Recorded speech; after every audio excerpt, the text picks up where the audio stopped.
झोलग समाजी अगवान पारां ॿोॾि सबबि तबाह थियल घर ऐं बेघर थियल माण्हुनि खे नवां घर ठाराए ॾियण समेत ज़रूरत जूं समूरियूं शयूं ॾेई खेनि आबाद करे घर हवाले करण जे हवाले सां तक़रीब कोठाई वई, जंहिंमें समाजी अगवान KTN न्यूज़ सां ॻाल्हाईंदे चयो त असांजो मक़सदु आवाम जी ख़िदमत करणु आहे। मसइया ऐं समाजी दोस्तनि जी मदद सां मुतासिरनि खे नवां घर ठाराए ॾेई रहिया आहियूं। जेको कमु सियासतदान न करे सघिया आहिनि इहो असीं करे रहिया आहियूं। हिननि वधीक ॿुधायो त असां 20 खां वधीक घर ठाराए मुतासिरनि में ॾेई चुका आहियूं ऐं अॻिते बि वधीक कमु हलंदड़ आहे। इहो सैलाब आयो तॾहिं खां असां पंहिंजे कम में लॻा पिया आहियूं। अल्हम्दुलिल्लाह असां पहिरीं राशन बैग ऐं पोइ टेंट तरपाल, पोइ मच्छर मारण जी मशीनूं, उन खां पोइ जेको आहे सो असां मेडिकल कैंप। हाणे हर कम जो वक़्तु हूंदो आहे, टाइम हूंदो आहे। पहिरीं जॾहिं माण्हुनि जा पंहिंजो माण्हू पंहिंजे घरनि मां लॾे विया, हुननि खे राशन जी ज़रूरत हुई, हुननि खे तरपालनि जी ज़रूरत हुई, हुननि खे मच्छर मारण जी मशीननि जी ज़रूरत हुई, हुननि खे मेडिकल फैसिलिटी जी ज़रूरत हुई। हाणे वक़्तु उन्हनि शयुनि जो गुज़री वियो। हाणे राशन जी बि ऐं नथो सम्झां एतिरी माण्हुनि खे ज़रूरत आहे। हाणे जेको असां ॾिसूं पिया माण्हू पंहिंजे घर वापसि अचनि पिया त हुननि खे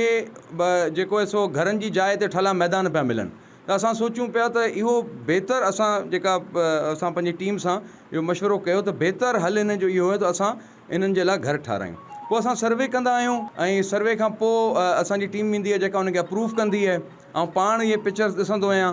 असांजा कराची में, इस्लामाबाद में डोनर्स आहिनि जेके असांखे सपोर्ट था कनि। त इन सॼे प्रोसेस में असांखे हुकूमत ॾिसण में कोन आई। पर हिते त आउं ॾिसां पियो त चवनि था त जेका डिज़ास्टर मैनेजमेंट आहे उहा बि सुती पई आहे। मूंखे त सम्झ में ॻाल्हि कोन थी अचे। असां जेको ॾिसूं पिया हुकूमत जी तरफ़ां नुमाइंदनि खे मिले पियो, पर उहो किथां पियो वञे असांखे त ॾिसण में ई कोन थो अचे। तंहिंमहिल माण्हुनि खे ज़रूरत हुई राशन जी, टेंटनि जी, तरपालनि जी, त उहे ज़रूरतूं असां अल्हम्दुलिल्लाह कीअं न कीअं करे कुझु दोस्तनि जी डोनेशन सां, कुझु असां पंहिंजी हिम्मत सां असां माण्हुनि लाइ कया।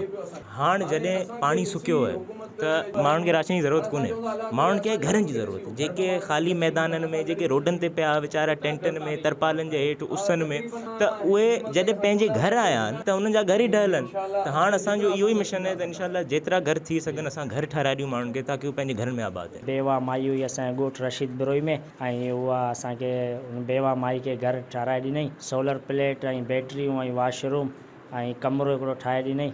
हुनजो शुक्रगुज़ार आहियूं असां, महिरबानी हुनजो। हिकिड़ो राशन जो बैग ॾिनई, ॿियो लांड्री ठाराए ॾिनई ऐं हिकिड़ो बाथरूम आहे जंहिंमें पंखो आहे, सोलर आहे, प्लेट आहे। कैमरामैन आसिफ तालपुर सां गॾु मीर अल्ताफ़, KTN न्यूज़ झोल।